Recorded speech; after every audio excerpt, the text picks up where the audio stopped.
Good morning. Welcome everyone to the EURACTIV debate on disinformation in against the EU, how fake news become the news. I am Karolina Zbytniewska, Chief Editor at EURACTIV Poland, and I have a pleasure and honor of chairing this important debate, especially as really renowned experts, ones that have a real say on the topic in Europe, are here with us. So let me introduce RADOSŁAW SIKORSKI, member of the European Parliament and former Polish Minister of Foreign Affairs. Good morning. KRISZTINA STUMP from European Commission, head of the Media Convergence and Social Media Unit in DG Connect, Directorate General for Communications Networks, Content and Technology. Really complicated name. Good morning, KRISZTINA. Professor CLAES de Vries, Chair of Political Communication at the Amsterdam School of Communication Research, member of the advisory team at the European Digital Media Observatory, EDMO. Good morning. Good morning. Juliane von REPPERT-BISMARCK, founder and CEO at Lie Detectors. Good morning. Good morning. And last but not least, Thomas GRANDJOUAN, Advocacy Coordinator at the EU DisinfoLab, independent NGO focused on sophisticated disinformation campaigns targeting the EU. Good morning. Good morning. Disinformation. It is a verifiably false or misleading information that is intentionally created, presented, and disseminated for economic or political gain. Today, disinformation campaigns are on the rise. According to the January report by the Oxford Internet Institute, organized disinformation campaigns were waged in 81 countries in 2020, up from 28, so by 1/3 from 3 years ago. Such campaigns, often targeted against the EU, have become essential to many governments and political parties' campaigning efforts and is used to discredit opponents, influence public opinion, drown out dissent, and meddle in foreign affairs. 73% of internet users in the EU are concerned about disinformation in pre-election periods. To address these coordinated disinformation campaigns, often deployed with political objectives, the EU institutions and member states have stepped up their efforts and continue to take concrete action. But a lot has already been said and done on the topic, still not enough, no doubt about this. So let's now talk what are the threats and what are the concrete strategies and tools that should be used in the future. Let me start with Mr. RADOSŁAW SIKORSKI. So taking into account your experience in the UK in the 80s, I would like to ask you for your take on how anti-EU disinformation can progress, but also with view of that, how to fight disinformation when even the ruling elites of EU member states are not our allies in that fight. Until the early 1980s, issues to do with the European Union, then still not the European Union, and in the absence of social media, were reported and commented upon on the economic pages of the main newspapers. And it really wasn't a subject of... Mr. Sikorski, may I just briefly interrupt you? Sorry, because we don't hear you well enough. We hear you, but it's not loud enough, I would say. And I already got some comments about this. 1, 2, 3, testing. Can you hear now? I can, but still not loud enough. If you could rise up the voice a little. 1, 2, 3, testing, testing. The more, it'll be too loud.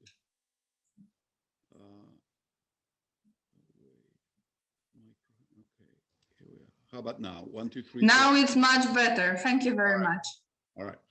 So as I was saying, in the 80s, particularly in the first half, EU matters were on the inside economic pages of the major newspapers. And of course, they were in the social media. And it was really Boris, the current prime minister, who as a correspondent in Brussels, made EU issues sexy and got them on the front pages, but as a caricature. He started reporting on supposed scandals, which if you scratched further were no scandals at all. What also happened was that the Commission office in London was entirely passive at the request of successive British governments and did not do outreach programs. So when Europhobes started using all the images and metaphors that we know about faceless bureaucrats, about imposing directives on member states, about supposed gigantic costs of the EU bureaucracy, these were not counted. So the image, they were not counted either by the EU or internally by other British politicians. So they sunk in. So if you ask people in the 90s in Britain, you know, how a directive was made, they would tell you, well, the Commission imposed them on member states. Or if you ask them the difference between a free trade area and a single market, almost nobody, including the British cabinet, including during and even after the referendum, had no idea. So very low level of education about the EU, including in schools. Many stereotypes and no pushback. You could see it during the referendum. The BBC, of which I'm a great admirer, wanted to have a safe way of being bipartisan between Leave and Remain. So what they did was to allot the same time to Truth and Lies, which of course meant that the lies got through, because the lies were more dramatic and more atavistic and based in stronger emotions, more historically based. And the truth was complicated and not believed. And we know the result. So I think this is much deeper than social media, which of course put a premium on controversy and on extremism. You know, to borrow a phrase from a British parliamentarian, you know, for evil to triumph, good people merely need to do nothing. And so you can lose an important argument by default. Thank you. Thank you very much. As regards the faceless bureaucrats, I watched yesterday's issue of main evening news program on our public TV, so Wiadomości. And one of the main reports was exactly about that, about these faceless bureaucrats. So not much has sadly changed in some countries on the topic. Now I would like to further complete the outlook on the EU disinformation. So now off to Thomas GRANDJOUAN. EU DisinfoLab is researching and exposing sophisticated disinformation campaigns targeting the EU. First, this adjective sophisticated, which is striking. So what is that sophisticated disinformation versus what is unsophisticated one? Then can you describe the challenge of such sophisticated disinformation that the EU faces and what's the problem, who stays behind it, and what is being done to conquer it. So thank you very much, Karinina. Those are some extremely complicated questions, and I'll try and answer at least some of them in the sort of the 5 minutes of a lot of time. I think while Mr. SIKORSKI focused on the sort of the social political undercurrents of disinformation, we really look at what's taking place in our online environment. And there are three sort of areas that we would love to be able to highlight a bit for this conference. It's the sort of the disinformation taking place, what we say is taking place above the radar, easily detectable narratives that receive the most amount of attention from the press and in the large social media platforms, that are now creating issues around algorithmic transparency and platform regulation. So this is really the sort of the mainstream conversation about disinformation. And then there's a second set of challenges that relates to under the radar disinformation, the disinformation by sophisticated actors, largely sort of escaping detection. And here we want to talk about how policymakers, researchers can better hunt, detect, and eventually expose these disinforming networks. And third, there is a whole other conversation to be had about a very European problem we face today, which is a linguistic problem in disinformation. Namely, there is a structural bias in our internet economy against fighting non-English disinformation. So as soon as the disinformation is in Polish, in French or Spanish, we have an additional complication. So first, very quickly on above the radar disinformation. So we released a paper a couple of weeks ago, looking at sort of some of the easily detectable narratives on Facebook, Twitter, Google's YouTube, and TikTok around COVID-19 and the US elections, to do a sort of assessment 1 year on into the pandemic. How are they faring? How are they doing? And we found some encouraging results. The platforms took action fairly quickly to emphasize the WHO's amplification of credible COVID information. There's inclusion of sort of free ad space for national health authorities in certain member states.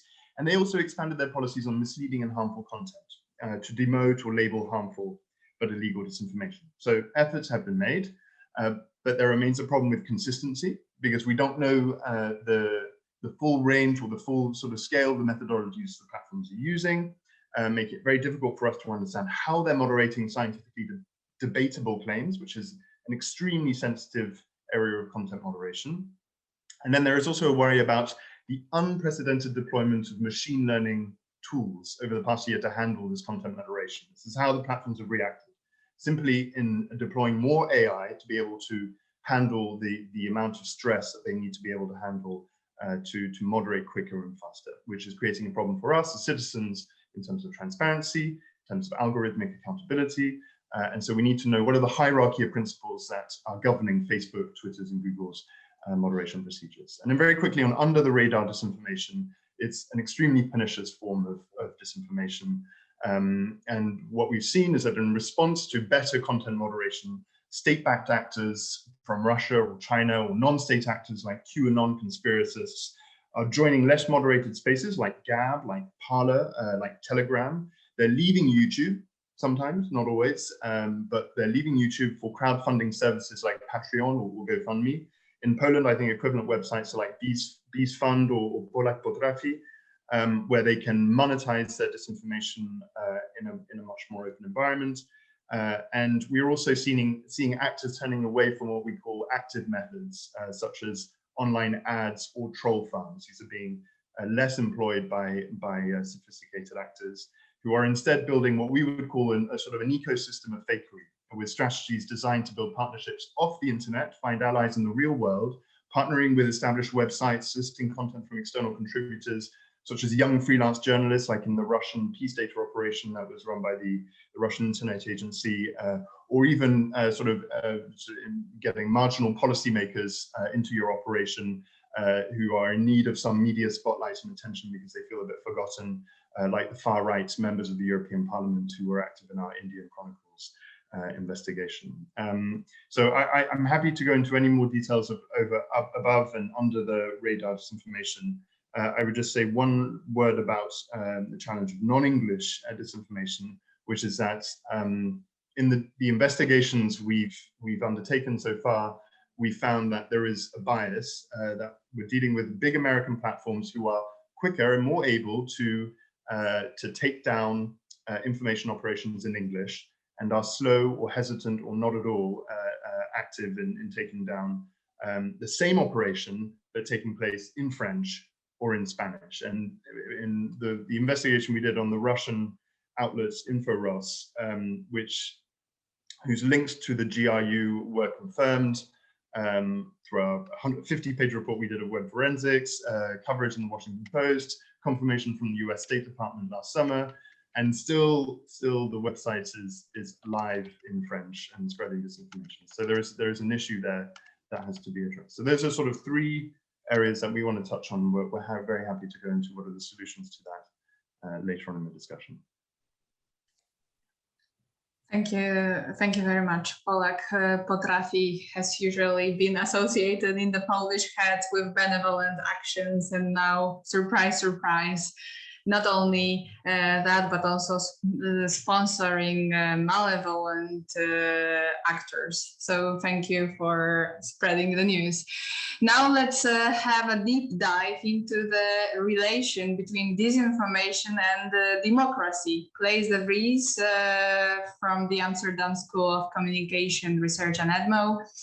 Fake news and disinformation shoot up before elections. The problem is that users remain ignorant of who is behind the information they are seeing and why the content they have viewed was being artificially amplified. But to begin, how information and disinformation campaigns, or communication in short, shape our political attitudes and votes. Thank you very much, and also thank you for organizing this panel. For me, it is super timely. Only 3 hours ago, the first voting booths opened for the national elections here in the Netherlands, and the main election day is upcoming Wednesday, but due to COVID, some people can vote already on Monday and Tuesday. And I think that's an interesting point in time to reflect. There's already a lot that has been said by the two previous that I would want to respond to, but let me take this opportunity to reflect a little bit on a situation in the Netherlands, which is one of those countries where you'd think, well, democracy is relatively well functioning. There's a robust ecosystem of information and of stronghold of journalism. There is a strong democratic tradition. And to highlight that even in situations like the Dutch situation, this is a real topic that both on the one hand cause concern on the side of citizens, that there are a lot of questions about the changes in the information environment, what that means, what kind of information you can and cannot trust. So there's a real and palpable concern amongst quite a big and sizable group of citizens. And then we see a couple of things coming together around this election. We come out obviously also of a year of extra attention to information, validity and reliability around COVID, which also then translates into an election campaign. And the Dutch election campaign, it is, let me put it this way, it is the first of the big or small big countries that go to a national election under conditions of COVID. And you also see that the topic becomes politicized in the sense that there are political actors who campaign on both information about the vaccines and the policy that has been used in combating the pandemic so far. So you get an additional layer of complexity in terms of information reliability in these elections. A second point that is worth mentioning around these elections is that due to COVID, this is what you could say the ultimate media and online election, right? For the first time, we have a situation where all activities necessarily take place through both the traditional news media and in online media. And that has also led to a heightened attention to, but maybe not yet full understanding of the especially online space for political information. Topics that come to mind here are obviously around political micro-targeting, which is another hot and debated sub-aspect of the entire disinformation discussion. The Dutch electoral system is very inviting to having many parties participate in the polls. So there are no less than 37 eligible parties this time. And out of those, 10 of them have signed up to a code of practice in terms of wanting to disclose information that they share themselves as campaigns. Now, that code of practice is an important step. It is obviously a kind of necessary but not sufficient type of condition, because what those parties allow for is a bit more transparency, but not the type of transparency that is easily accessible by ordinary citizens wanting to know more about this topic. So it is one of the instruments, one of the buttons that you can turn at in order to increase transparency in the information ecosystem, but it is obviously not a sufficient one. And a third element that has also kicked in these elections is the say the role of both trolls as well as anonymous accounts in the online space that both provide automated as well as human amplification of certain types of information. So there, over the course of the just past 2 weeks, we've seen quite a strong activity on different social media platforms that have been either geared at amplifying certain types of information or discrediting other certain type of information. And that is a combination of both, you could say, human agency, with proponents and opponents being ready with their troll army, as well as automated responses that play in, of course, to the role that this information gets then in the overall algorithmic priority and space. So these are three elements that I just wanted to pick out of the election that is now ongoing in the Netherlands. And I think it dovetails nicely with Carolina's introductory remark saying, well, here we are in a situation in 2021, trying to understand the role of both traditional and new types of information in a democratic process, and that we are now looking at a situation where this is not something that is only occurring in a couple of very highly profiled or a couple of countries that sort of operate maybe under the radar of a lot of electoral integrity observers, but this is something that is facing every democracy today. And it is maybe not in a situation where we are having discussions about how this would strongly influence the outcome of the elections, as we had with some of the more dramatic Brexit, Trump type of stories of 2016 and beyond. But it is important to simply note that it is now something that is part of the democratic debate and the democratic challenge in every single country, and that the technique, the infrastructure of making this a bigger or a larger challenge is present in each and every democracy and each and every emerging democracy. So let me keep it at that as a sort of introductory remarks with a direct hook to the Dutch elections, and then I'm sure we can return to some of the other points in the discussion. Thank you. Yes, but you haven't fully answered my question, which was not only about the tools and channels of spreading disinformation, which you explained, but also how these channels and tools actually shape our political attitudes and our views. What's the relation between the disinformation and what I think about what's going on?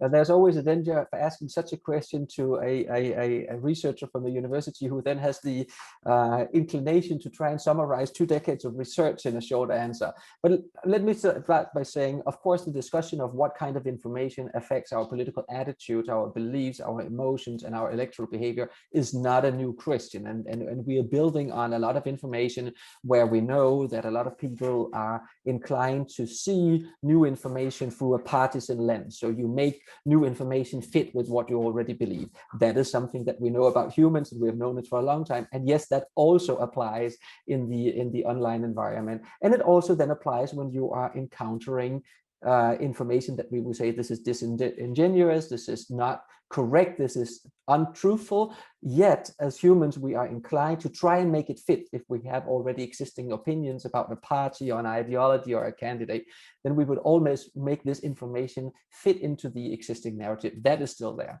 A second point that is really important is that most of us are luckily not complete bendovers, right? So it is also not the case that we are exposed to one piece of information which might be untruthful or have bad and malign intentions, and that then immediately moves us from being, you know, a centrist Democrat to being a radical person who has immense distrust in all political institutions.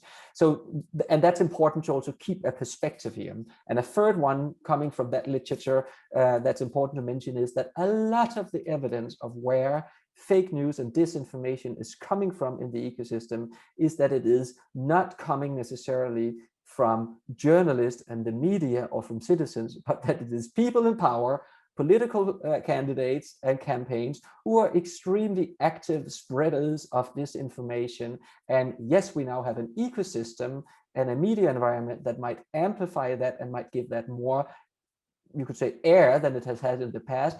But a big part of the responsibility and hopefully also solutions in this space really is about political power. That's sad when a potential solution is actually the main actor in creating the problem from time to time. Thank you very much for that. KRISZTINA STUMP from European Commission. So the EC recognizes disinformation as a major challenge for Europe. What will then the new European Democracy Action Plan focus on? Could you explain what it foresees to tackle the disinformation?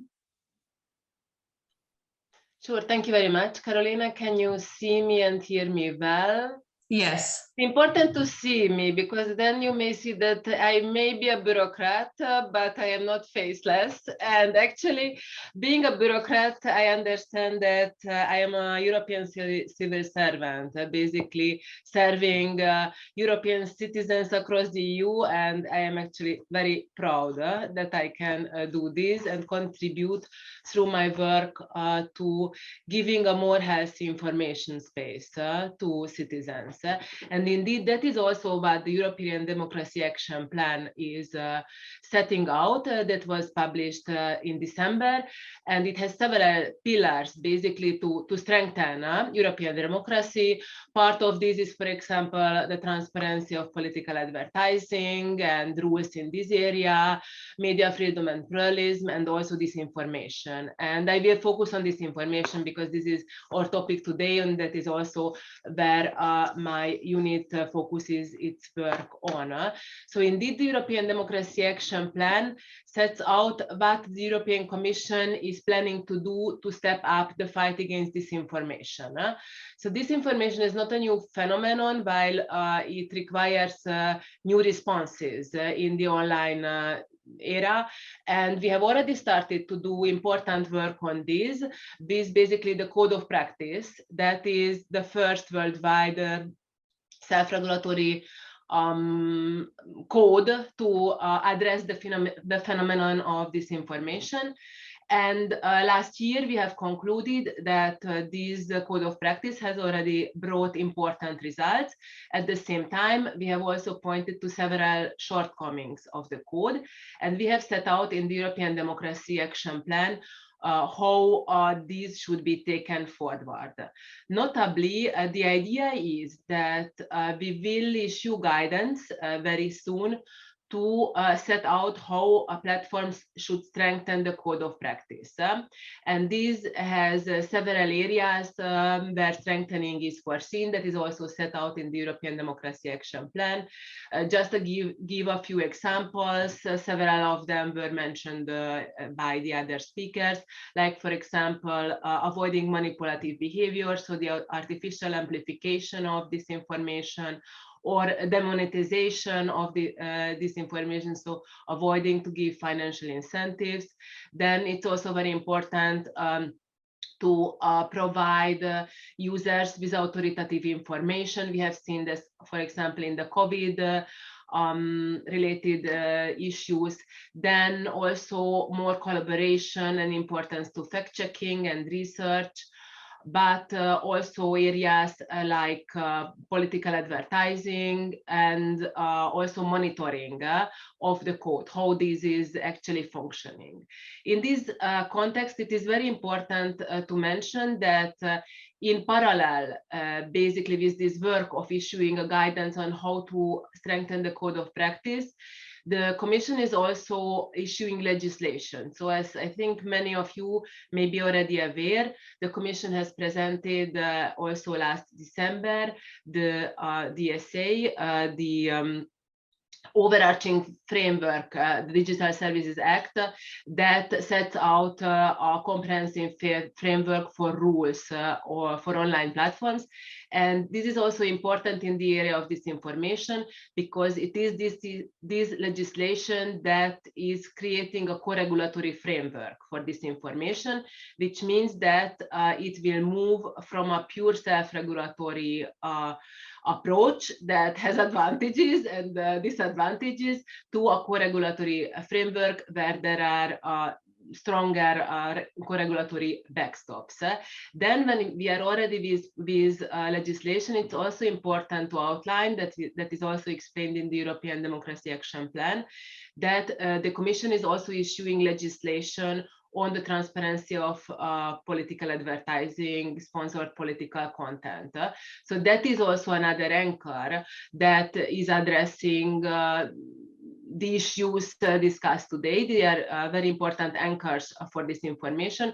But while waiting for this legislation to basically build a bridge towards these legislations and to already strengthen the responses, we are coming up with this guidance that will set out how this code of practice should be strengthened. There we are building on the assessment of the code of practice that we issued last year. We have also engaged with stakeholders through multi-stakeholder discussions in the past weeks. And out of these, we will issue this guidance that will set out how the code should look like in order to be a stronger instrument to fight disinformation. And I think with all these elements on board, we can really make a new important step to deal with very important phenomenon. And obviously, I'm happy to explain more later in our discussion about that. Thank you, Kristina. As we all can see, Kristina is not only not faceless, but also shows that the European Commission bureaucrats have their hands full of work, and I really hope that it will bear concrete fruit. Thank you very much once again. So now off to Juliane from lie detectors. My question to you is, disinformation experts repeat as mantra that building resilience against disinformation is the lifelong process. It's a question of democracy, resilience. Why programs similar to that ones that you run aimed at children are critical to the fighting disinformation? Why lawmakers and advisors to them, who are also our panelists today, should really bet on that horse of education? We have in Poland, by the way, this saying, czym skorupka za młodu nasiąknie, tym na starość strąci. As the twig is bent, so the tree is inclined. Is it only about early education, or is it a lifelong necessity? So thank you for that question, Carolina, and thanks for the invitation, and especially for the attention that you're giving this important issue. So it's really great to hear these points from the other panelists, and though we work quite differently from everybody else who has spoken, there's a lot that I'll say that's going to chime with what's been said. So Lie Detectors, as you said, we're an independent and luckily award-winning media literacy organization that works with professional journalists across Europe to tackle disinformation and the corrosive effect of disinformation on democracy. And we do that by sending professional journalists into classrooms via video conferencing these days to speak with young people and their teachers about how to sort fact from fiction online, and also how to understand how professional journalism actually works. And then we also advocate on an international level for smart policies. One important point to mention is that we're non-political and we take no money from political or commercial entities.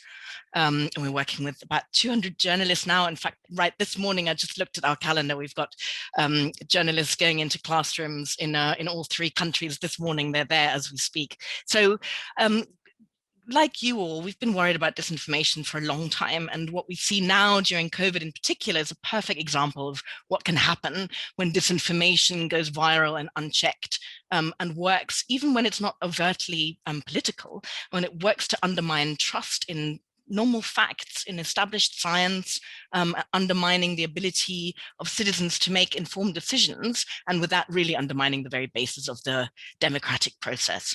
And we see that disinformation does need to be tackled from all of the policy angles that have been suggested so far, and from this perspective of reining in the drivers of disinformation, so if you will, the supply perspective, but also from a demand perspective.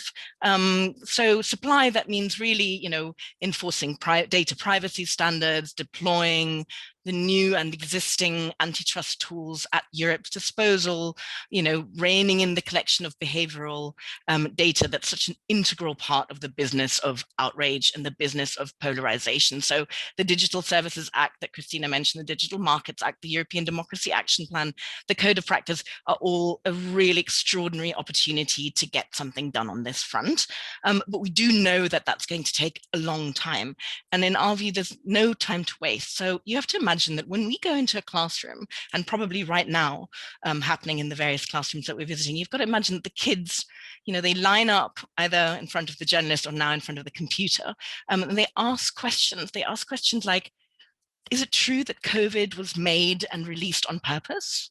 What should I do when my aunt tells me that Bill Gates is going to put microchips into all of us? Is it true that masks are dangerous? But they also ask, is it true that you journalists are taking dictation from your government? And so, yes, of course, media literacy is important for everyone. And we're still learning an awful lot about this, and there's a lot of very good scientific research going on about that.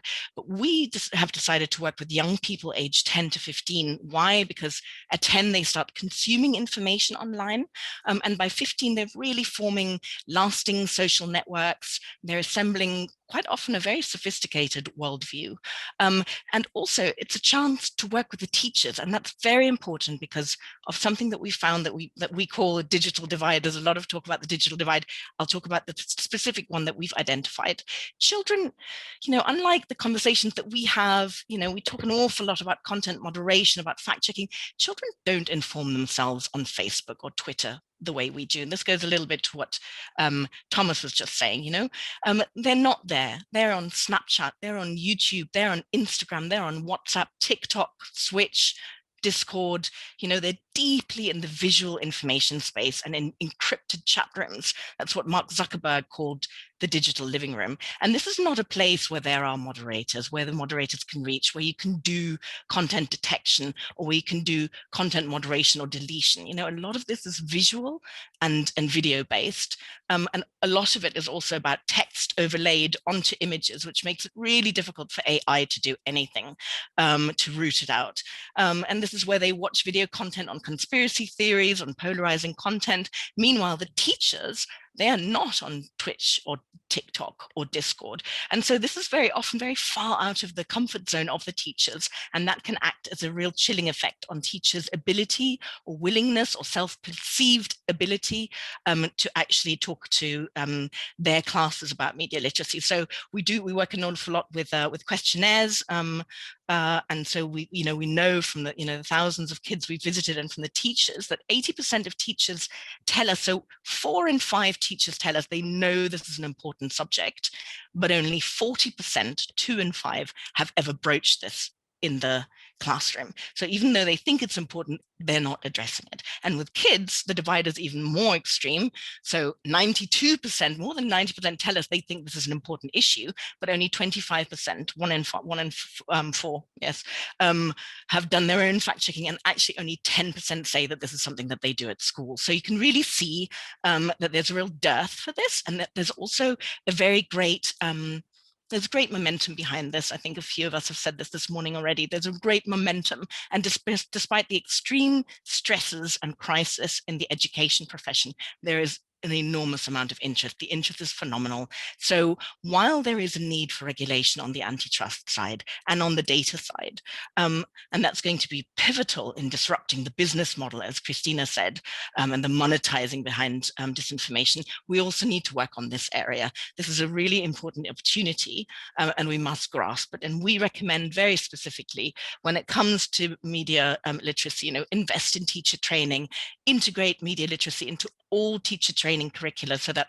regardless of your subject area, if you're a teacher teaching maths or biology or politics, whatever it might be, you're actually able to talk about this, and add critical media literacy as one of the rankings gauges of the OECD's PISA rankings. And we know, and we're really pleased that the Commission is making steps to promote and encourage that. And don't just bank on fact checking as being the panacea for this. I can talk about this later in a bit more detail. And while all this is happening, really do also spend time designing smart policies on the other side. Thank you.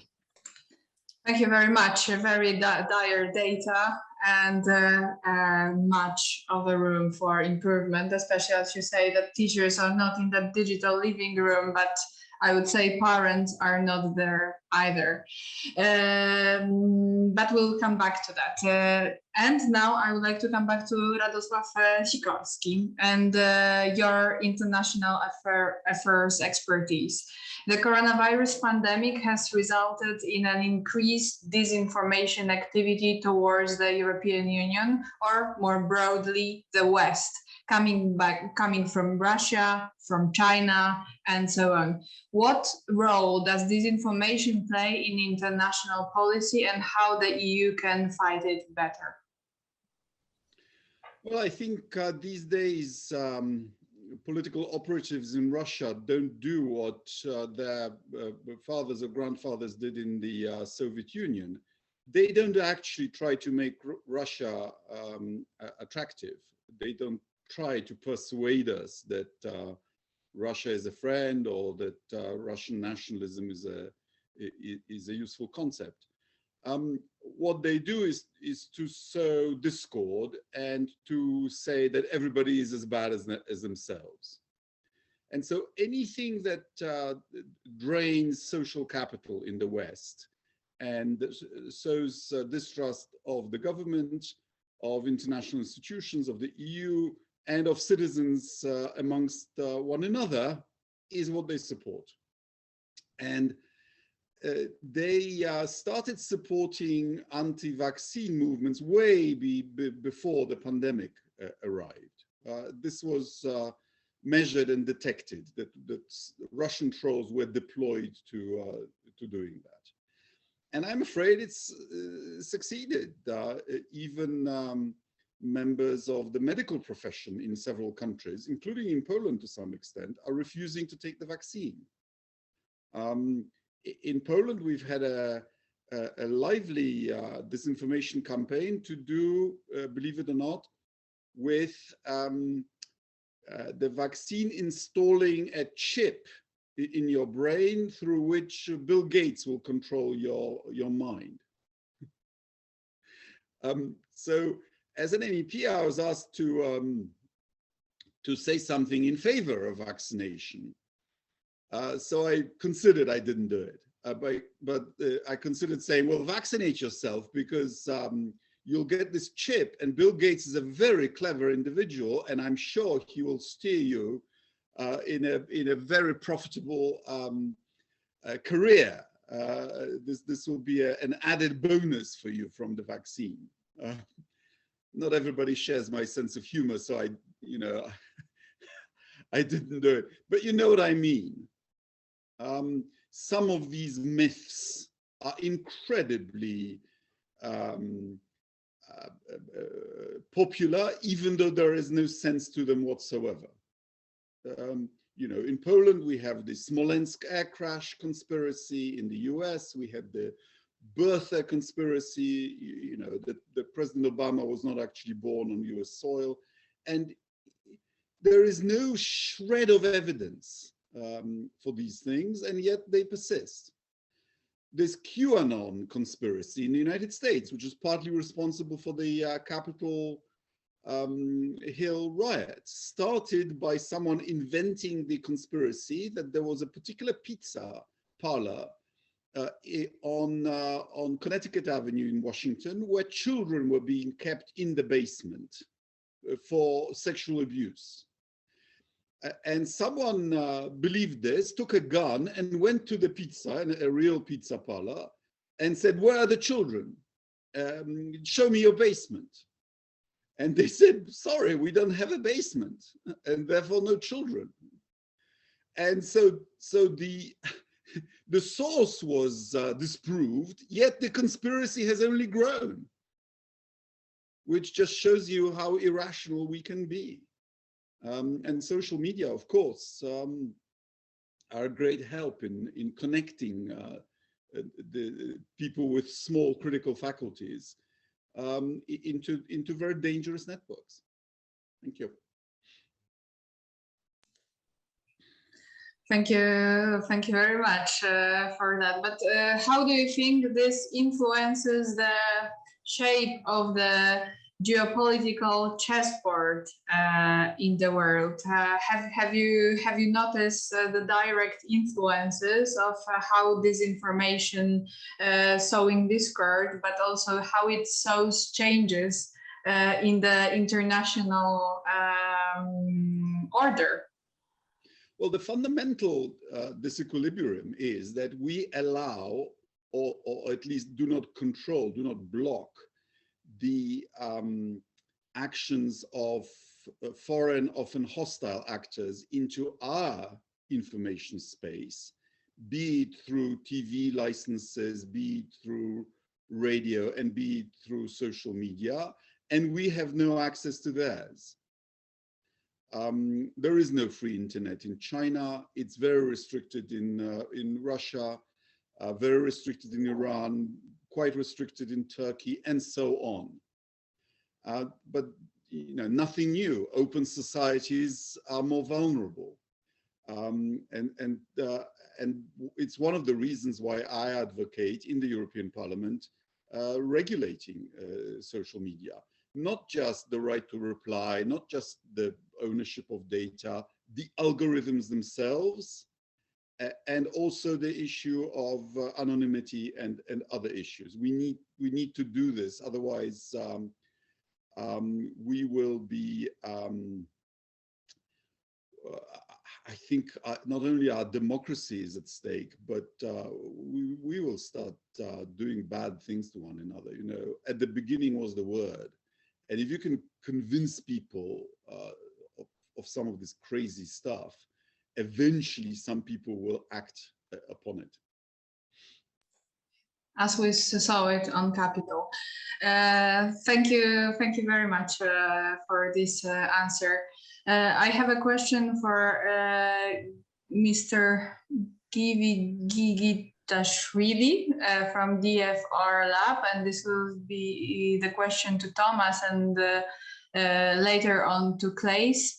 It's about best practices for measuring and monitoring the impact of disinformation, and I would like to add these questions to the ones that I will now ask to you. So Thomas, EU DisinfoLab, from EU DisinfoLab. I would like to ask you how disinformation has been changing its shape and nature, especially how has it evolved during the COVID pandemic, plus the question from Georgia. Thank you, Carolina. So as I said in the the opening remarks, I think the main point we would make about how disinformation has evolved during the pandemic is that it's started to move away from the big main squares of social media activity, where Facebook and Twitter and YouTube have, as a result of their content moderation policies, the most dangerous type of disinformation has moved to less moderated spaces like Gab, Parler. We're seeing more disinformation moved onto closed message spaces like Juliane was referring to, and this is going to be an extremely difficult episode for regulators to try and understand how we are able to monitor what's going on in some of these encrypted spaces without compromising the privacy that our citizens need, also on WhatsApp and Telegram, which are extremely important tools for journalists working in countries where there isn't the same type of media freedom. And also, it's just a basic right that we have as citizens of the European Union.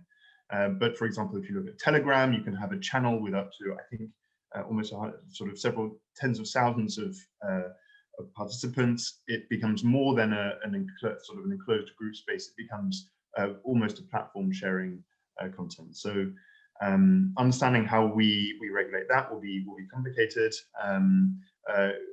Christina's team at DG Connect is doing a really interesting job around the code of practice, and we're a lot of actors are trying to see how the code of practice can evolve to meet these challenges. So that's one thing. And then there's also, as I mentioned, the crowdfunding platforms. Now, in terms of, how do you finance? How do you find yourself, like we did in France, where a video called Plandemic gathered several hundreds of thousands of views, managed to be financed to the tune of, I think it was almost 350,000 euros through a crowdfunding initiative on Tipeee. At the moment, crowdfunding platforms have escaped most regulatory scrutiny, and this is something that will change. I mentioned Polak Potrafi, but I need to be very careful because we have not worked yet on Polish crowdfunding platforms. So as far as I know, there's no disinformation on crowdfunding platforms in Poland because we haven't done work on it. But we're just saying we have done this work in France, on Tipeee, on Patreon. In the US, it's been well documented as well. And so that's an area that needs further examination. Yes, and then I can go into other specific points if you like. I hope that answers at least partially your question. Thank you for that. As you mentioned, Christina, before giving voice to CLAES, I would like to ask you, Christina, a controversial question about lobbying. So Big Five, tech giants, spent 19 million euro lobbying the EU in 2020, according to Transparency International EU. They also hold the most high-level meetings with the European Commission. Many commentators say that big tech has too much of a say in creating regulations or co-creating regulations like the code of practice that you mentioned and now DSA. How would you comment on that, and what is being done to make the regulation less big tech friendly and more user and democracy friendly?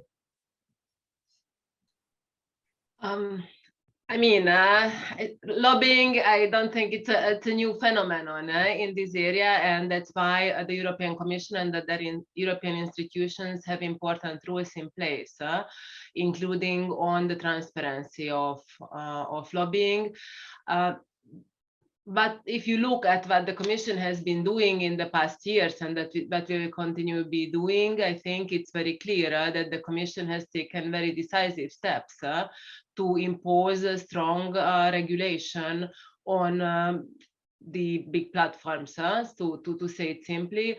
I mean, the recent examples regarding Digital Services Act, Digital Markets Act, I think are quite decisive pieces of legislation to get more regulated and stronger information space in Europe. I think also in the past, the European Union has shown that despite lobbying that is part of policy making from our sides, it is absolutely possible to get out good pieces of legislation that answer the important questions of the time. The most recent example is, for example, the Copyright Directive that has been adopted, and my previous team has worked on that, so allow me some publicity on that. So I think we have the right rules in place in order to deal with lobbying. The Commission has an overall strategy to engage all stakeholders from all sides. Also, when it comes to particularly the code of practice on disinformation, the recent stakeholder dialogues that we have held, for example, to consult on the upcoming guidance on the code of practice, there we have also followed an inclusive approach where obviously the signatories of the code of practice, as they are the signatories signatories, and they are who are writing the code of practice, were part of it.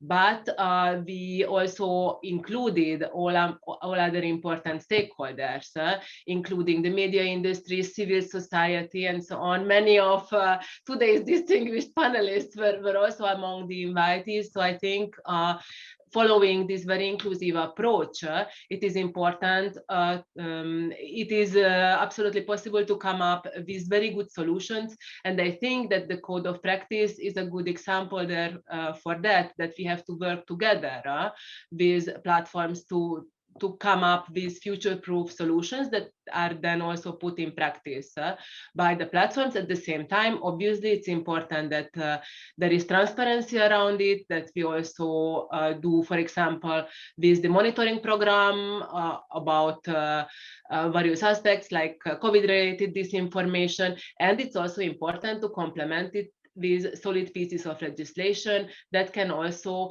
ensure the right enforcement. So that would be my answer to this question, but happy to answer also other questions more regarding what is then the outcome or the thinking when it comes to addressing this information. Thank you very much. Now off to CLAES, and I have 3 questions in one for you. One is mine. So staying with the big tech and platforms, is the response to call on Facebook and other tech companies to prevent misuse of their platforms by, for example, removing content or banning political accounts a good idea? And is it enough? The other one I've already mentioned is what would you say are best practices for measuring and monitoring the impact of disinformation? And third, each written on the different monitor. Political ads by politicians are not required to be fact-checked that the way commercials for consumer products are. What is needed to ensure transparency and successful fact-checking in political advertising? So 3 questions for you, 3 in 1.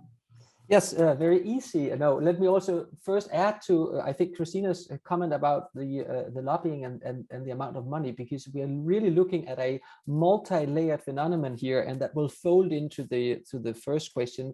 So it is not only that big tech will, of course, have over the course of 2020, and they will manifold their activities in 2021 and beyond in the rollout of the democracy plan and the DSA at the European level. This has become the primary spot for them to have this conversation for the next years, and that's important to recognize as we move into that space. And we will see a whole program being rolled out from different tech platforms that will be, handing out goodie bags to journalistic activities, to fact-checking activities, to literacy activities, and we must keep our eyes on the ball as a European community in the next years to make sure that we have a conversation that is open, but also not taking these tokens of support into an ecosystem as something that resembles, now we have dealt with that issue. We have to be very aware of the amount of money that will be invested to look good in the coming years. Big tech companies and their content moderation, and especially taking off political actors or former political actors from their platforms, is a hugely important but also rather delicate topic. I think it's safe to say that after the 2016 elections, big tech platforms and social media platforms had a number of years to come to terms with what they really wanted to do in this space. And on the one hand, they came to the table prepared in 2020, and on the other hand, they came utterly unprepared in 2020 and were forced continuously, both through the election campaign in the immediate aftermath of the election and in the January events, to develop policy overnight that in many ways probably will not stand the test of time, that also panned out very differently for the different platforms. and were very much driven towards a single incident or a single person or a single country. I think from a democratic point of view, it is highly problematic to ban anyone for life, regardless of whether or not you like that person's personal views and what that person has maybe done in inciting political actions in a country. A lifelong ban from something that has become part of a democratic infrastructure is really a problematic thing to do as a fundamental principle, and it is moreover it's moreover problematic if that decision is taken in the middle of the heat. And I believe that that was very much the case in the response to the events that happened in the US.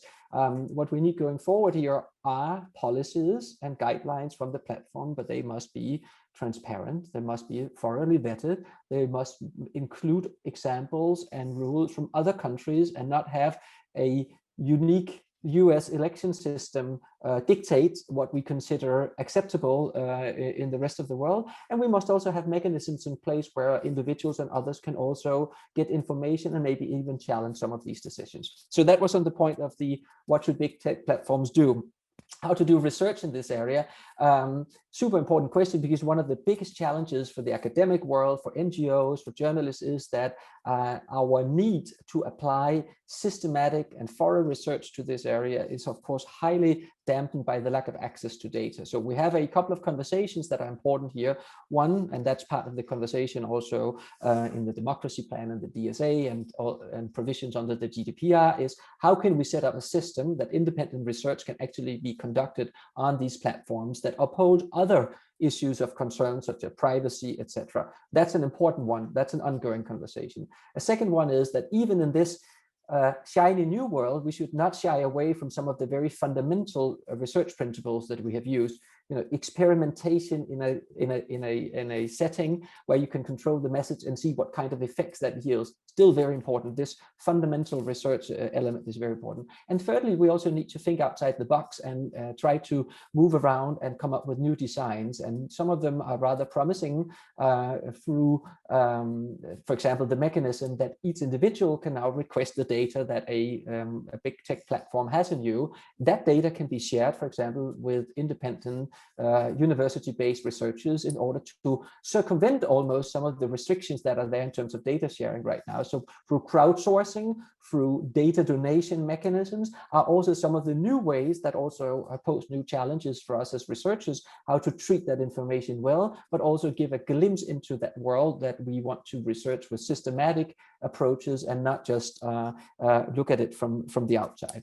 On the third question, the political advertisement, very shortly, also there, I believe we should be careful what we wish for. Political advertising has a separate set of rules applying to them. They're actually very different in different countries. But one of the things that is not included is a fact-checking or some kind of truth analysis of a political ad. And I believe we have to be very careful what we wish for here if we really want to have a social media platform or a commercial company or even a government regulator to actually look at political acts and then deem them truthful, factful or not. I believe other actors can do that. It would be highly problematic to let that be done by either tech companies or by public regulators.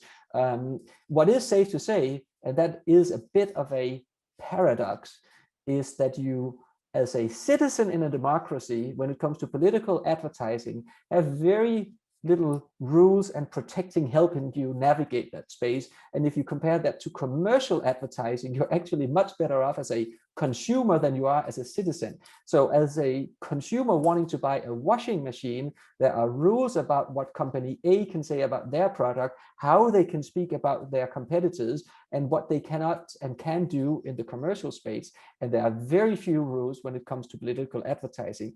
And that's important to, you know, let that sink in, that you're more protected as a consumer than you are as a citizen in a democracy. But at the same time, let that not be an easy route to very strong enforcement on political messaging, which is also, of course, a great good of our democracy to uphold that is possible. I think I covered all three, Carolina. Sorry about the speed. Oh, yes, you have. Thank you very much. And much of the food for thought, especially for the European and country level lawmakers. So thanks a lot for that comprehensive answer, triple answer. Now to Juliane. So maybe I will start before asking the Q&A questions. How effective, in your view, is the fact-checking initiatives that you wanted to talk a little bit more about in later interventions? Great, thank you. Yes, so, you know, we've been involved in this debate for a number of years, and I'm pleased to say that, you know, the debate has moved on a little bit from purely focusing on fact-checking as the thing that's going to get us out of this problem. But it continues, look, fact-checking continues to be, you know, it's a really great service. There's many important things that get done that way. And let's not forget, it provides a really tempting headline. I mean, who can resist the headline of, you know, under pressure from van der Leyen, let's say, Facebook doubles its fact-checking army and deletes 1 million fake pages, right? Everybody feels great. Van der Leyen stock is up, Facebook stock is up, the stock of all the fact checkers that they work with is up. You know, we all think it's been resolved, but it hasn't. You know, it didn't get resolved when we put such an emphasis on fact checking back in 2018.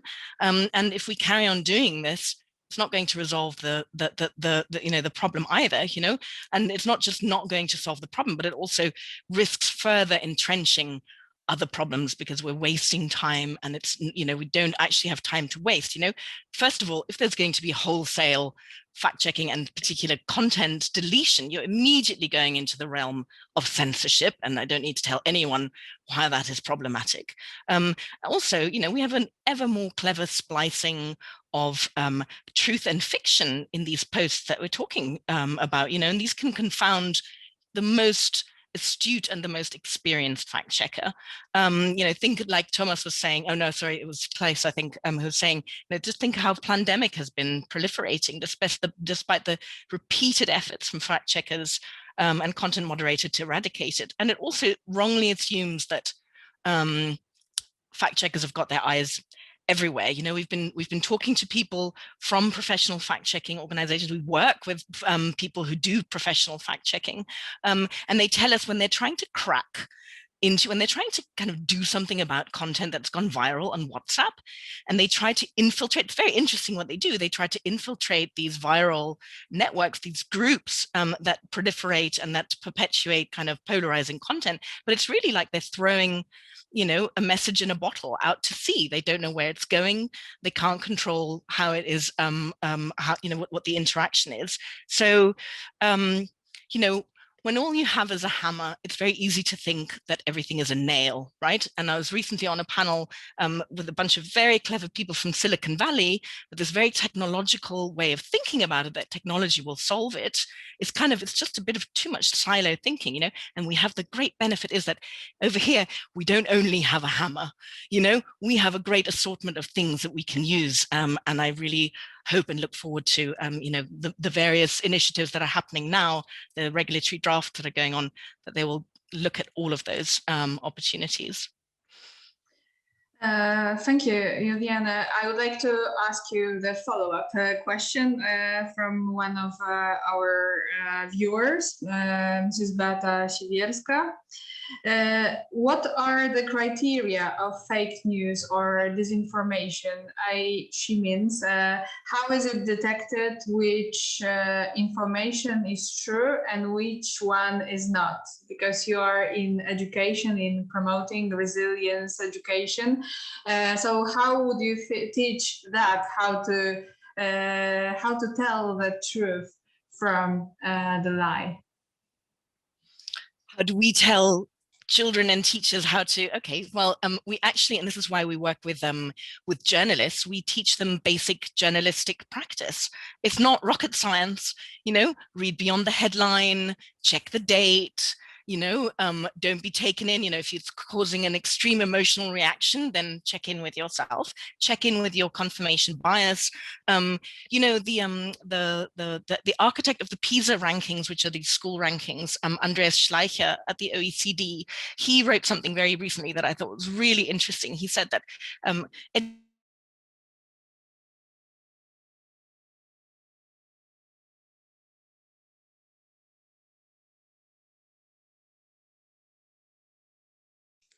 Is Juliane frozen only for me? No, I think also for me. She's back. Sorry, Juliane, you froze for us.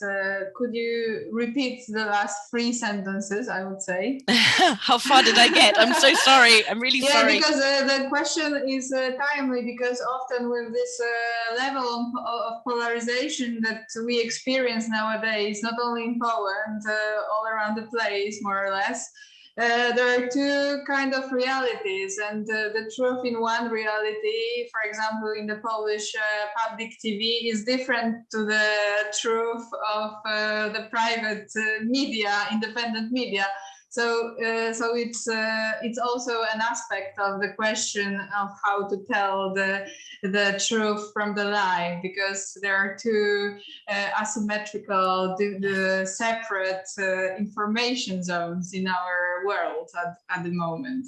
Yes, quite. And I think that's a really important point. And often we have teachers and also children who come to us after our sessions and say, can you give us a list of trustworthy, credible content, please, of things that we can read, that we'll watch or look at, that we know are going to be true. And we will never answer that question, because that's not the thing. You know, it's not about what is a credible source, or like, here's the trustworthy, these are trustworthy, these are not trustworthy. You know, you're just going into a really bad place there. So we never tell kids what to think. That's very important to make sure that we don't do that, but actually that it's worth thinking, actually, and that it's not that difficult. You know, of course there are deep fakes out there, and you know, and that could be becoming more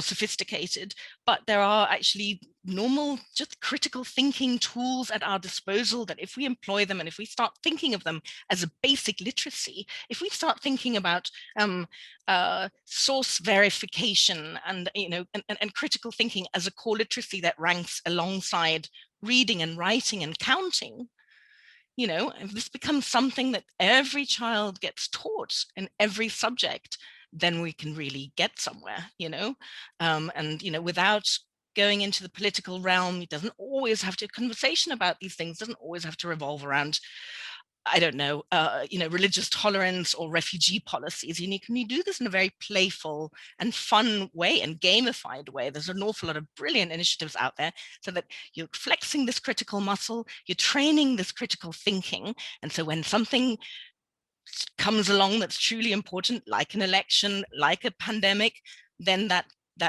capacity, that skill is already there and can be deployed. Thank you very much, Juliane. Now off to Minister Sikorski. Before my own question, I would like to ask you the question from Michał Strzałkowski from Polskie Radio. Is one of the forms of fighting fake news and disinformation blocking posts and accounts on such portals as, for example, Facebook or Twitter? How do you evaluate the decision of this corporation to remove the accounts of former President Donald Trump? Personally, I thought that Trump should have been blocked years before. The Washington Post did an investigation, and they showed that he lied something like 30,000 times during his presidency. So if he hadn't been president of the United States, I think they would have blocked him earlier. They did it in the last days of his presidency, only when his supporters stormed the Capitol, and several people, reports vary, between 5 and 7 people died in the process. And I suspect Twitter did it not because they suddenly decided enough is enough, but because they were afraid of liability. Because the platform was being used to incite violence and people died. And so they did the absolute minimum at the absolute last moment, actually arguably past the last moment. So I think they were right as regard Trump, but the Polish journalist's question is still a very valid one, because these are platforms that have become integral to our democratic debate, and yet access to them and the means of access to them is controlled by private companies that are motivated, that are responsible to their shareholders rather than to the public. And this is not right. So yes, Trump should have been cut off, but it shouldn't have been the decision of Twitter owners. It should have been a decision of a court or some kind of public authority against extremism. I'm part of a project called on extremist content, and I think the consensus is building that just like other wonderful media that were invented before, newspapers, radio, television, eventually we saw the downsides of unregulated behavior, and eventually we regulated. And my only comment on what the Commission has proposed in the Digital Services Act is that it doesn't go far enough. As I've already mentioned, it's the algorithm itself that is the problem, because it's the algorithm that encourages us to stay online, and what keeps us online is aggressiveness and bile and fake news. And I think the EU is the only and last place on earth where sensible regulation can happen, because Russia is not going to do it, China is not going to do it, and the US Congress is captured by special interests, and they're not going to do it either. And so we are the last hope of humanity on this one. Thank you for this nice call for action to also our panelists. So now my question to you, there's a role you can play in the European Parliament as its member on sanctions. Being a lawmaker, what do you think of this weapon in fighting foreign disinformation? Well, we've passed the Magnitsky Act in the European Parliament, and it's being activated for the first time against people who tried to, well, poisoned, but unsuccessfully, Mr. Navalny. This is directed against human rights abuses and corruption, so this doesn't quite qualify. And I'm not sure what kinds of sanctions you have in mind. I suppose we could target the owners and managers of these troll factories that invade our cyberspace. I haven't thought about it, but yes, maybe that's an idea. Thank you very much for that. Okay, now I would like to go to CLAES VREESE, the question from between disinformation, democracy, and freedom. So again, tech companies that are actors or co-actors in fighting disinformation, but they don't have democratic mandate to play the critical role of controlling the access to information and sanction parties, which leaves them open to allegations of political bias. How to reconcile the conflict between the harms of disinformation and regulation or censorship? It's a $1 million question, right? Because truth be told, I believe that many of the platforms have ended up finding themselves in a place in the political information space and in the democratic process that they did not set out and intended for 10, 15 years ago when they came and they grew. And that also means that we are now in a situation where we have to deal with the fact that they are now so central to both the democratic process and to society at large.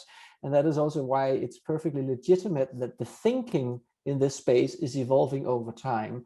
I think if you speak to policymakers, if you speak to politicians, if you speak to researchers who go back 10, 15 years ago, much of the research was about the positive, the enabling, the participatory, the engaging elements of social media, how they can give voice to voices that were not often heard. And these are, of course, still elements that are there and that are important.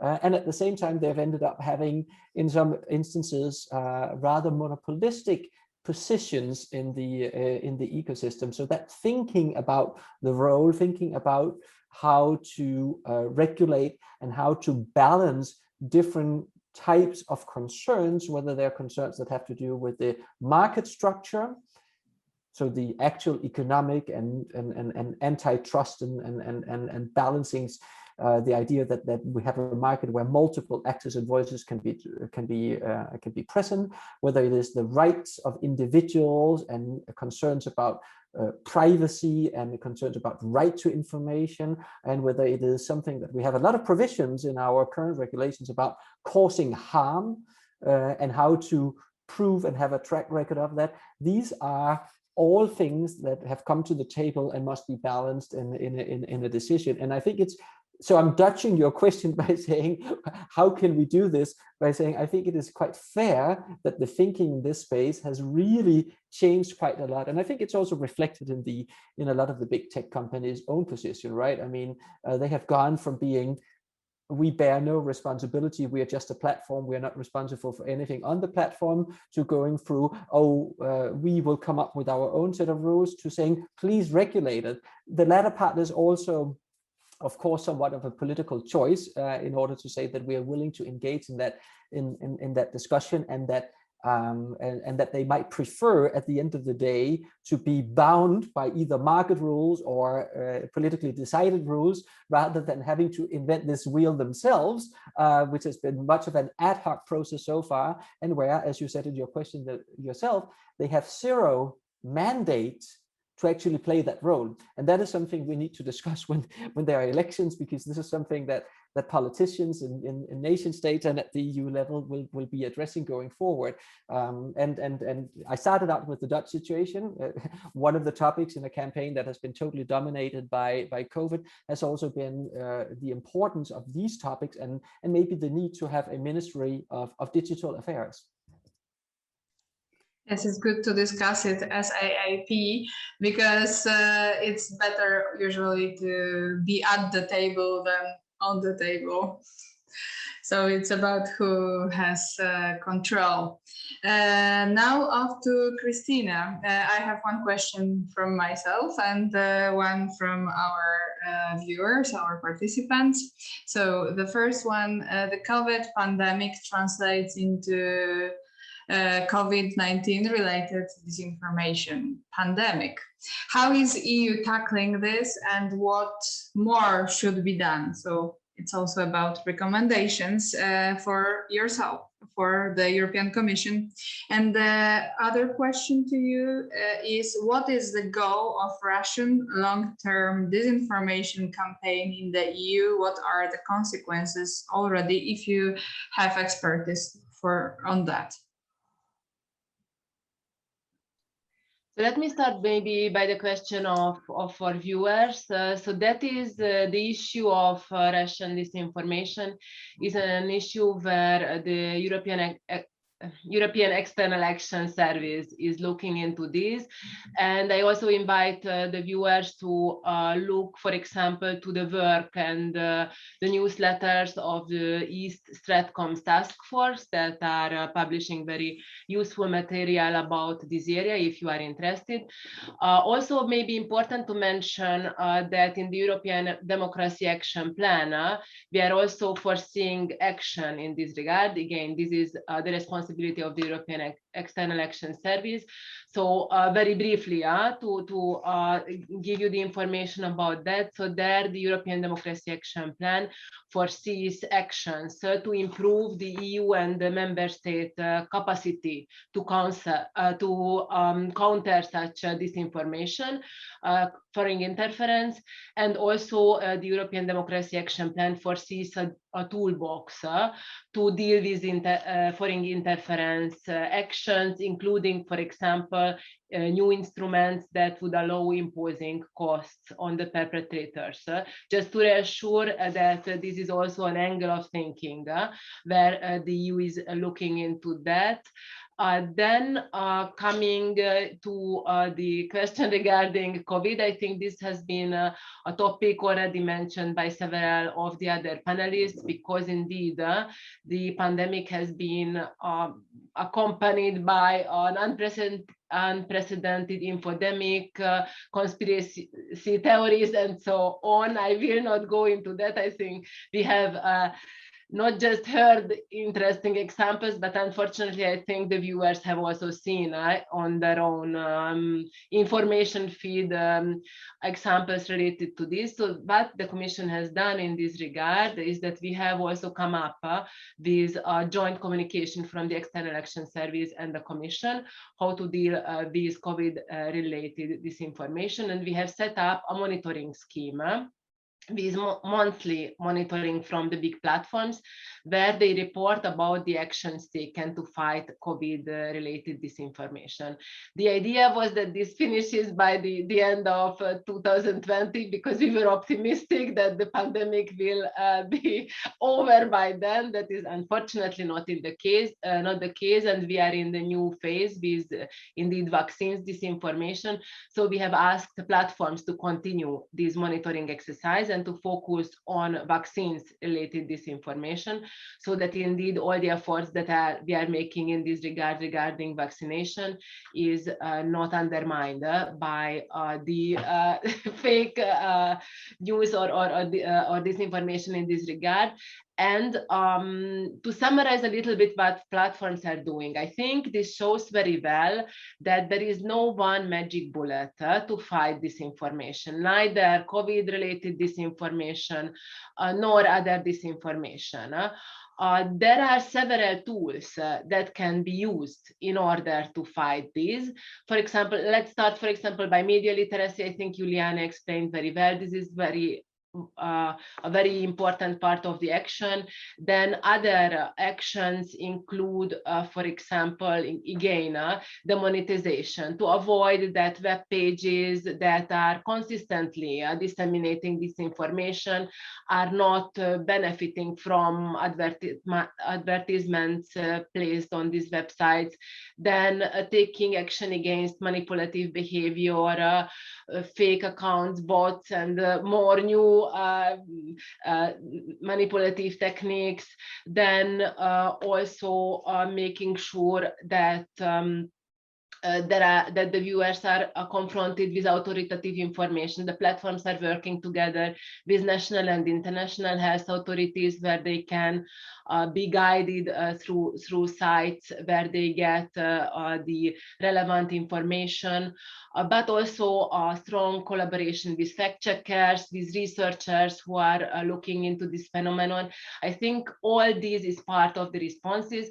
And in certain cases, platforms have also taken the action to remove or demote certain type of content. Again, this is not the general response when it comes to disinformation. So we are, again, I think this has been stressed. The idea is not to become a ministry of truth, but there can be very much types of content when it comes to content that can be really harmful to the user's health, or that is clearly contradicting scientific evidence about vaccines. In these cases, for example, platforms have decided to update their terms and conditions and are demoting or removing this type of content. So again, all this is part of the toolbox, and all this together can help. And we are in constant contact with the signatories, with the platforms to improve, to get more transparency of what is happening, and obviously to see also how the code of practice can contribute to have a better situation in this regard. Maybe just a last word regarding the Digital Services Act, because that has been mentioned before. Indeed, I think this is really an important tool to have a solid response when it comes to platforms. And actually algorithmic transparency is an important part of the DSA. So it foresees actually also to give more information, transparency to users about algorithms, and also give users more choice. And that is also part of the code of practice, also to give the users more information and more tools to be empowered regarding disinformation when it comes to flag, for example, disinformation content, or have choices and more information. So I think with this toolbox, again, there is no one magic bullet, but I think we have good responses in this place, and the Commission will certainly continue to do more in this area to have a safer information space for citizens. Thank you very much. We are around to end, but I have to end this round. I need to give voice to Thomas and Juliane still. So just please be quick. So the recommendation type, action to be taken, questions. Thomas, how to fight disinformation effectively with the support from civil society and the media. Thanks, Carolina. So I'll try and be super quick. 3 things. The first is fund civil society in Europe. We have too much of a dependence on American foundations and not enough on our own foundations. This means member states, and it means the EU. It means Digital Europe program at Commission level, and it means member states, governments in Poland and France making more of an effort to support researchers like Memo 98, who's in the call, like DisinfoLab, and like Juliane's organization. And so this becomes a question of digital sovereignty as well for Europe to protect its own civil society. Otherwise, if the Americans disappear, we're in trouble. The second is platform regulation. We've already spoken about this at length. I don't need to go into detail, just that from an NGO perspective, carrying out investigations into disinformation. An issue we have is that when we do an investigation, we don't get follow-up from the platforms, and we don't have any idea of what happens once a complaint has been filed. There's no way to check. There's no way for researchers to sort of make sure that action has been taken. So this is one of the things we've been saying to the Commission, that we need to have some kind of stricter accountability when it comes to researchers and their work and the investigations taking place. At the moment, we send an email to some of the platforms, not all of them, but some of them don't even reply. So it's an issue. The third is sanctions. And we've already spoken about sanctions. This is extremely important. And this is more for Mr. SIKORSKI and his colleagues in the Parliament. Yes, we need a sanctions regime tailored to disinformation actors. And if not, the same actors will act with impunity over and over again, whether they are Russian, whether they are Chinese, whether they are Indian. And for the moment, we have a sanctions regime focused on critical infrastructure cyber attacks and Magnitsky Act, which is extremely important. We now need to design a program that will capture disinformation actors. I think the EAS is looking at it now, and the Parliament definitely will have a role to play on this. So that's it from me. Thank you very much. Thank you. So Juliane, you come from the media sector. Now you're more on the second part of that, so media literacy. What is, in your view, the role of the media, not only traditional media, but also the new media, in fighting disinformation? Mm-hmm. Yes, thanks, Carolina. I'll be very brief, and maybe if I have time, you tell me. I'll also answer the question on the backfire effect from one of the participants. So, of course, media needs to be involved. You know, when I got cut off, I was about to give you this fantastic quote from Andreas Schleicher, who actually defined learning in a way that showed that actually every learner needs to become, every learner needs to become able to think journalistically. And what better, you know, while we're still training the teachers to do this, while we are still building this into PISA rankings, who better to fill that gap right now than journalists and to work on that? And, you know, we're really heartened and pleased that the European Democracy Action Plan actually picked this out and said that the European Commission will commit to backing these kind of journalist initiatives to work very specifically on media literacy. So that's a really, really great thing to know, that this is, you know, becoming much more of a kind of like a mainstream realization that journalists can do something. Like Thomas said, funding is really important. Funding for these kind of projects, core funding for these kind of projects. You know, I don't need to tell you that journalism is in trouble. You know, we're dialing into Warsaw after all. And you know, if the EU doesn't fund it, then who? I think I agree with Thomas that it can't all be American foundations. We're funded by an American foundation. And this is a really important question. If, you know, if this funding doesn't come from, you know, objective sources, then where's it going to come from? We see an awful lot of emphasis by the platforms actually funding and becoming the patrons on the very democratic institutions like academia and journalism, you know, that are struggling as a result of this infodemic. You know, and our position is, you know, media literacy and journalism, and the guarantees that this affords to our democracy are too big a responsibility to be outsourced to a profit-driven and largely unregulated private sector whose business model is actually antithetical to reasoned debate. So, you know, funding it is important. Ensuring the transparency of the funding is important. I'll be quiet in a second. The teachers ask us very often, where's your money coming from? They want to know.